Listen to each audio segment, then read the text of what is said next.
Això és un experiment per comprovar la capil·laritat de l'aigua.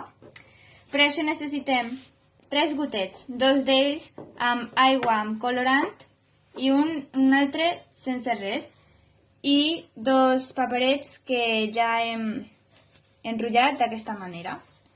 Ara l'únic que hem de fer és posar els paperets d'aquesta manera que connectin d'aquests 2 gotets fins a aquest.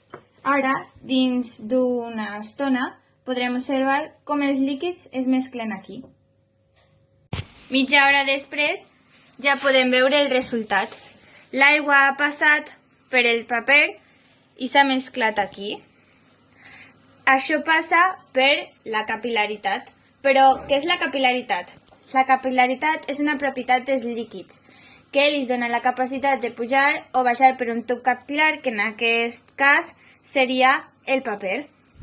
Un exemple a la vida quotidiana podrien ser les plantes, que succionen l'aigua de la terra gràcies a la capil·laritat. Espero que us hagi agradat el vídeo.